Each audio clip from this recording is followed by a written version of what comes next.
নিৰ্বাণ থিয়েটাৰৰ উদ্যোগত কটন বিশ্ববিদ্যালয়ত অভিনয়ৰ কৰ্মশালা 10 নৱেম্বৰৰ পৰা অনুষ্ঠিত হোৱা কৰ্মশালা চলিব অহা 14 নৱেম্বৰলৈকে কৰ্মশালাৰ লগতে চলিছে ওয়েব সিৰিজৰ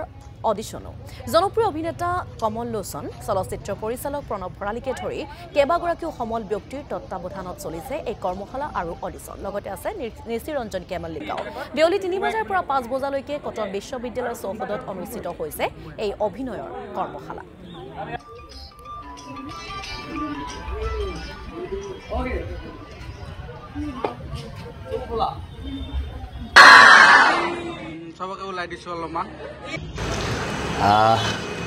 কটন বিশ্ববিদ্যালয় কটন কলেজ হৈ থাকোঁতে 2015 চনত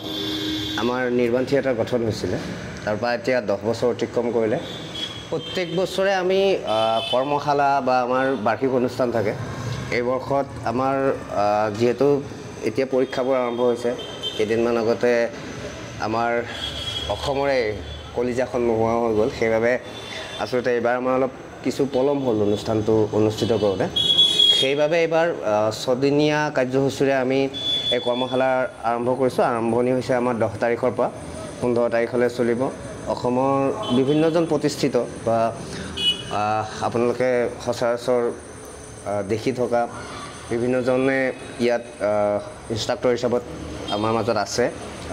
নৱনাথ কমল লোচন প্ৰণৱ ভৰালী কুলদীপ চহৰীয়া আৰু আচলতে নিৰ্বাণটো অকল কটনৰ বুলি ক'লে ভুল হ'ব নিৰ্বাণত যথেষ্ট সংখ্যক বাহিৰৰ ছাত্ৰ ছাত্ৰী বা বাহিৰৰে আমাৰ সদস্যও আছে নিৰ্বাণটো গঠন হৈছিলে ছাত্ৰ ছাত্ৰীক লৈ যিখিনিয়ে গুৱাহাটীলৈ আহি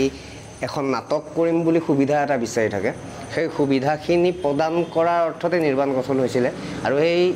10 বছৰে সেই কামখিনিকে নিৰ্বাণে কৰি আছে আৰু আগলৈ চলি থাকিব বুলি আমি আশা ৰাখিছোঁ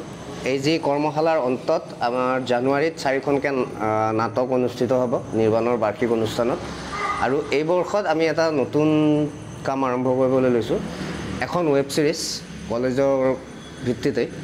আমি খুব সোনকালে তাৰ শ্বুটিং আৰম্ভ কৰিম আশা ৰাখিছোঁ এনেদৰে নিৰ্বাণক মৰম আশীৰ্বাদ কৰি যাব সেয়াই ধন্যবাদ